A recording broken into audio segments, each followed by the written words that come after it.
کیسے قیامت قائم ہوگی؟ وَنُفِخَ فِي الصُّورِ فَصَعِقَ مَن فِي السَّمَاوَاتِ وَمَن فِي الْأَرْضِ إِلَّا مَن شَاءَ اللَّهُ، سور پھونکی جائے گی۔ ہوگا یہ کہ ایک وقت آئے گا اس کا جب دنیا اینڈ ہونے والی، ختم ہونے والی ہے۔ سائنس بھی آج اس بات کو تسلیم کر رہا ہے کہ یہ جو سولار سسٹم ہے اس کی ایک عمر ہے، اس کی ایک ایج ہے، اس کے بعد یہ ختم ہونے کے قریب آئے گا۔ تارے اپنی اپنی عمر مکمل کر کے بلیک ہولز میں جا رہے ہیں۔ گیلیکسی کے اندر جو سٹارز ہیں ان کی عمر ایک لیمیٹڈ عمر بتائی جا رہی ہے، اس میں سورج کی بھی عمر ہے، چاند کی بھی عمر بتائی جا رہی ہے۔ یہ سائنس کی باتیں ہیں، لیکن اللہ نے قرآن میں فرمایا چاند اور سورج یہ ٹکرا دیے جائیں گے، تارے ایک دوسرے سے سب ٹکرا دیے جائیں گے۔ اذا الشمس کورت واذا النجوم انکدرت، 30ویں پارے میں اللہ تعالیٰ نے اس میں فرمایا جب سورج کو یعنی ٹکرا دیا جائے گا اور ستارے آپس میں ٹکرا دیے جائیں گے اور سورج کالا ہو جائے گا، یعنی کچھ نہ کے برابر رہ جائے گا قیامت کے قریب۔ وَإِذَا الْجِبَالُ سُيِّرَتْ، اور پہاڑ جو ہے نا اڑا دیے جائیں گے اور سمندروں میں آگ لگا دی جائے گی، زمین پوری ختم کر دی جائے گی۔ اور سورہ قارعہ میں آپ نے پڑھا ہوگا یوم یکون الناس کالفراش المبثوث وتکون الجبال کالعہن المنفوش، تم لوگوں کو دیکھو گے کہ پتنگوں کی طرح سے اڑ رہے ہوں گے، اور پہاڑوں کو دیکھو گے کہ روئی کا پھا جو ہوتا ہے، روئی کا پہا اس طرح سے پہاڑ بکھر چکے ہوں گے۔ اور اس کے بعد یہ قیامت جو آنی ہے اس کا یعنی پروسیس کس طرح سے، شروعات کیسی ہوگی، وہ ایک لمبی گفتگو ہے۔ مختصراً عرض کرتا ہوں کہ آیات حضور اکرم صلی اللہ تعالیٰ علیہ وسلم کی احادیث میں جو نشانیاں بیان کی گئی ہیں اس اعتبار سے قیامت کے قریب بڑی بڑی نشانیاں آئیں گی۔ دجال آئے گا، دابۃ الارض آئے گا، یاجوج ماجوج نکلیں گے، پھر اس کے بعد سورج پچھم سے نکلے گا۔ یہ سب بڑی بڑی نشانیاں ہیں۔ حضرت عیسیٰ علیہ السلام کا نزول اس سے پہلے، یہ سب ہو جانے کے بعد پھر روئے زمین پر سے مسلمان ختم ہو جائیں گے۔ پھر ایک وقت آئے گا کہ جب سب لوگ اپنے اپنے کاموں میں مصروف ہوں گے، کوئی کسی کو پڑی نہ ہوگی، اور پھر دنیا میں سب اپنے اپنے کاموں میں اس طرح سے مصروف ہوں گے، کوئی کپڑا کاٹ رہا ہے، کوئی دودھ دوہ رہا ہے، کوئی کھیتی باڑی میں ہل چلا رہا ہے۔ اللہ تعالیٰ قرآن میں فرماتا ہے کہ تم دیکھو گے ان زلزلۃ الساعۃ شیء عظیم یوم ترونھا تذہل کل مرضعۃ عما ارضعت وتضع کل ذات حمل حملھا، اچانک ایک سور کی آواز آئے گی۔ وہی سور آج ہم نے تلاوت میں پڑھا ہے۔ اسرافیل علیہ السلام اللہ کے ایک فرشتے ہیں، ایک باجے کی شکل کی چیز وہ لے کر کھڑے ہیں، وہ بجانا شروع کریں گے۔ شروع میں دھیمی دھیمی آواز آئے گی اور یہ آواز بڑھتی چلی جائے گی یہاں تک کہ یہ آواز اتنی سخت ہو جائے گی کہ جو جہاں تھا وہیں کھڑا رہ جائے گا۔ کپڑا کاٹ رہا تھا اس کے ہاتھ سے کینچی گر گئی، جو کھیتی باڑی کر رہا تھا، ہل چلا رہا تھا، وہ وہیں کا وہیں رک جائے گا۔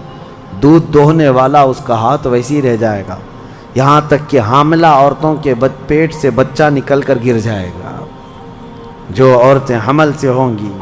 اور اس کے بعد پھر ایسی غشی، پھر سب پر موت طاری ہوگی اور زلزلے آئیں گے اور پوری زمین کو ہلا کر کے ختم کر دیا جائے گا۔ یہ قیامت ہے، یہ قیامت ہے۔ سور پھونکنے پر سارے انسان جتنے روئے زمین پر ہیں سب کے سب ختم ہو جائیں گے۔ اس کے بعد اللہ تعالیٰ فرماتا ہے ثم نفخ فیہ اخری، پھر دوسری بار سور پھونکنے کا حکم ہوگا۔ لیکن کیسے؟ سور جب حضرت اسرافیل علیہ السلام پھونکیں گے، پہلے انسانوں کی موت، پھر یہاں پر جتنی مخلوقات ہیں، جنات ہیں، جانور ہیں، سب کی موت، چرند پرند تو چھوڑے، نباتات، یہ پیڑ پودوں میں کی جان ختم۔ چاند سورج کو جب ختم کر دیا گیا تو پھر کوئی چیز ہی نہیں، ستارے، چاند، سورج سب، بلکہ اللہ تعالیٰ کے جتنے ملائکہ ہیں، جبرائیل امین علیہ السلام سے لے کر دوسرے ایک فرشتے تک، سارے ملائکہ کو بھی موت آئے گی، سب موت کے شکار ہوں گے، اور سارے جب انتقال کر جائیں گے تو پھر بچتا کون ہے؟ صرف حضرت اسرافیل علیہ السلام، جنہوں نے سور پھونکا۔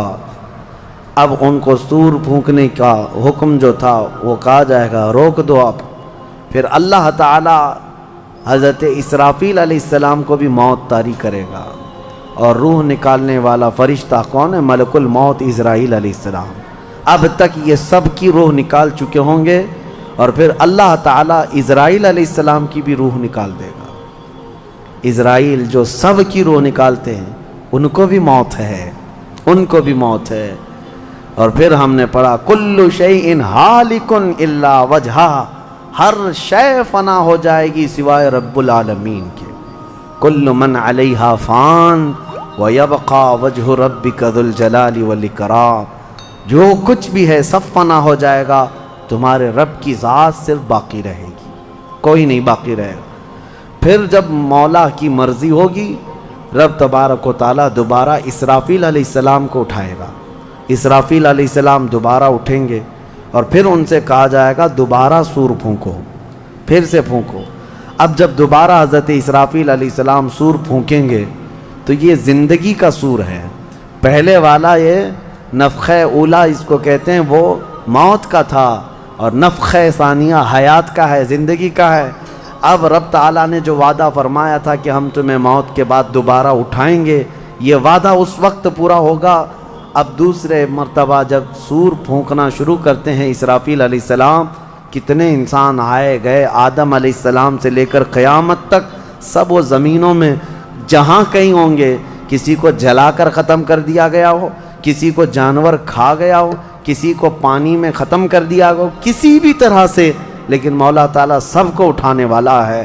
لیکن فرمایا حدیث پاک میں ہے کہ یہ دوسری سور پھونکنے کے بعد سب سے پہلے روئے زمین پر جو اٹھیں گے وہ محمد الرسول اللہ کی ذات۔ میرے آقا صلی اللہ تعالیٰ علیہ وسلم فرماتے ہیں میں اپنی قبر سے اٹھوں گا سب سے پہلے، اور محشر کے میدان کی طرف جو حضور جائیں گے تو فرماتے ہیں حضور صلی اللہ علیہ وسلم اٹھیں گے، ان کے بعد ابو بکر صدیق، ان کے بعد عمر فاروق رضی اللہ تعالیٰ عنہ، پھر ساری کائنات کو اللہ اٹھائے گا۔ اور جب رسول کریم صلی اللہ تعالیٰ علیہ وسلم فرماتے ہیں میں میدان قیامت میں اس حال میں آؤں گا کہ میرا ایک ہاتھ ابو بکر کے کندھے پر ہوگا، دوسرا عمر ابن خطاب کے کندھے پر ہوگا۔ یقیناً وہ اس دن کے دولہا ہیں۔ قیامت کا منظر ہے جب رسول کریم صلی اللہ تعالیٰ علیہ وسلم تشریف لائیں گے۔ اور اس کے بعد رب تعالیٰ نے فرمایا، سورہ زمر میں 2 آیتیں آئی ہیں، وَسِيقَ الَّذِينَ كَفَرُوا إِلَى جَهَنَّمَ زُمَرًا، اب جو کفار تھے ان سب کو کھینچ کر کے لایا جائے گا میدان قیامت میں۔ پہلے تو میں آپ کو بتا دوں پوری تفصیلات قیامت کے میدان میں، اس کے بعد ان آیتوں کی تفسیر پر آتا ہوں۔ پھر جب سب کو اٹھا دیا گیا تو ایک زمین ہوگی، اب وہ زمین کہاں ہوگی وہ اللہ بہتر جانتا ہے کس جگہ، کیونکہ یہ زمین ہے ہی نہیں، یہ آسمان ہے ہی نہیں، تو پھر اس وقت بنے گا کیا یہ اللہ ہی بہتر جانے۔ کہاں بنے گا، کس طرح بنے گا، اس میں ہم نہ سوچ سکتے ہیں نہ مثال دے سکتے ہیں۔ اب آپ مجھے بتاؤ، یہ جو زمین جس پہ آپ بیٹھے ہیں یہ ختم ہونے والی، کیا رہے گا نیچے؟ آسمان جو دکھ رہا ہے یہ بھی ختم ہونے والا ہے، پھر کیا رہے گا اوپر ہمیں نہیں معلوم، لیکن اللہ کریم ایک زمین بنائے گا جس کے متعلق کہا گیا وہ تانبے اور پیتل سے بنی ہوئی ہوگی، یہ مٹی والی زمین نہیں۔ اور پھر اس کے بعد سورج کو پھر دوبارہ زندہ کیا جائے گا، اور سورج کو سب کے سروں پر لا کر کھڑا کر دیا جائے گا۔ اب وہ زمین اور جس میں سارے انسانوں کو جمع کر دیا گیا ہے، آپ اندازہ کریں وہ زمین میں نہ کوئی عمارت ہوگی نہ درخت ہوگا، وہ بالکل فلیٹ زمین ہے، صرف میدان ہی میدان ہے۔ ایسا نہیں ہے کہ یہاں پر کوئی میدان اور تھوڑی دور کے بعد کوئی عمارت دکھے گی یا کوئی درخت دکھے گا یا کوئی پہاڑ، نہیں، کچھ نہیں، صرف سیدھی زمین۔ اسی لیے کہ وہاں تم 500 سال بھی اس میدان میں بھاگتے رہو گے تو سائے کے لیے ایک پتا بھی نہیں ملے گا، ایک پتا بھی نہیں، کہاں سایہ حاصل کر سکو۔ لیکن کچھ خوش نصیبوں کے لیے اللہ نے فرمایا کہ عرش کا سایہ انہیں اللہ عطا فرمائے گا۔ وہ کون لوگ ہیں؟ ان میں کئی لوگ ہیں، جس میں سے ایک ہی میں بتاتا ہوں، رجل تعلق قلبہ بالمساجد، وہ ایسا آدمی جس کا دل مسجدوں میں لگا ہوا ہے، قیامت کے دن اسے اللہ عرش کا سایہ عطا فرمائے۔ آپ کی نماز ہو گئی، بیٹھے کیوں ہیں؟ نماز ہو گئی، نماز کے بعد چلے جانا چاہیے، لیکن تمہارا دل مسجد میں لگا ہوا ہے۔ انہی لوگوں کی فضیلت میں ہے جب قیامت کے دن کوئی سایہ نہ ہوگا، ان لوگوں کے لیے اللہ عرش کا سایہ عطا کرے گا۔ اب یہ جو سارے لوگ جمع ہوں گے، کسی کو کچھ پتہ نہیں کہ ہونا کیا ہے، کسی کو نہیں پتہ کہ کیا ہونا ہے، نفسا نفسی کا عالم ہے اور سب ایک دوسرے کو تک رہے ہیں۔ اب یہی مسئلہ ہے کہ سارے لوگ وہاں پہ کفار بھی ہوں گے، مشرکین بھی ہوں گے، جتنی امتیں پہلے آئی تھی وہ بھی ہیں، انبیاء بھی ہیں، اولیاء بھی ہیں، صلحاء بھی ہیں، صحابہ بھی ہیں، علماء بھی ہیں، سب ہیں، لیکن کسی کو کچھ سوچتا نہیں کہ کیا کیا جائے۔ یہی بے خبری سے پوری مخلوق جو ہے انبیاء کے پاس جاتی ہے۔ انبیاء میں سب سے پہلے ابو البشر سیدنا آدم علیہ السلام سے کہتے ہیں سارے لوگ، آپ تو ہم سب کے باپ ہیں، ہمارے لیے اللہ کی بارگاہ میں سفارش کریں کہ کچھ ہمارے متعلق کیا حکم ہے وہ پتہ چل جائے، ہمیں کہاں جانا ہے، جنت میں یا دوزخ میں، یہ ابھی پتہ چل جائے، حساب بھی نہیں شروع ہو رہا ہے۔ تو آدم علیہ السلام نے فرمایا، وہ فرمائیں گے کہ اے لوگو جاؤ، اس لیے کہ مجھے ڈر ہے اللہ کریم کی بارگاہ میں نے جنت میں وہ ممنوع شجر کا جو پھل کھا لیا تھا، مجھے آج بھی اس کا احساس ہے کہ کہیں رب تبارک و تعالیٰ مجھے اس پر عتاب نہ فرما دے، جاؤ کسی اور کے پاس۔ جتنے نبیوں کے پاس یہ قوم جاتی تھی، وہ انبیاء کرام یہ کہتے آج ہمیں خوف ہے اللہ کریم کی بارگاہ میں، وہ قہار ہے، وہ جبار ہے۔ اور میں نے آج ایک آیت یہ بھی پڑھی ہے سورہ مومن میں، اللہ نے فرمایا لمن الملک اليوم، اس دن یہ آواز آئے گی، آج کی بادشاہت کس کی ہے، آج کی بادشاہت کس کی ہے؟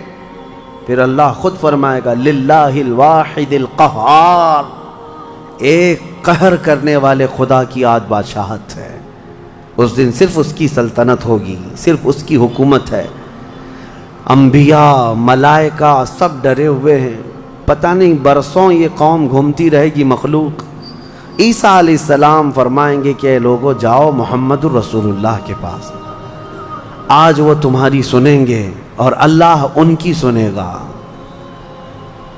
پوری مخلوق جب نبی کریم صلی اللہ علیہ وسلم کے پاس آتی ہے تو نبی پاک صلی اللہ تعالیٰ علیہ وسلم فرماتے ہیں ہاں میں اسی کے انتظار میں ہوں۔ پھر حضور صلی اللہ علیہ وسلم سجدے میں گرتے ہیں اور اللہ کو منانے لگتے ہیں کہ مولا ہے تو تیرے بندے، تو حساب تو شروع فرما۔ اس کو کہتے ہیں شفاعت کبریٰ۔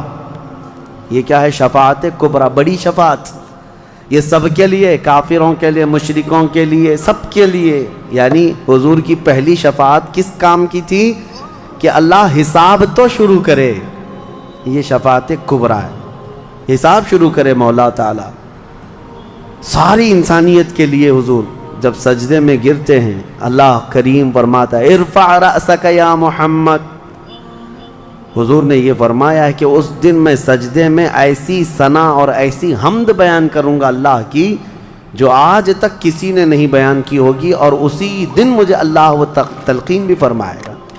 اور جب حضور ثنا کر رہے ہوں گے اللہ فرماتا ہے ارفع رأسک یا محمد، اے محمد صلی اللہ علیہ وسلم اپنا سر اٹھائیے، آپ مانگیے آپ کو دیا جائے گا، آپ پوچھئے آپ کو جواب دیا جائے گا۔ یہ پہلا سوال ہے اللہ کی بارگاہ میں قیامت کے دن، اور پہلا جواب ہے، باقی کسی بندے کو کوئی جواب نہیں تھا۔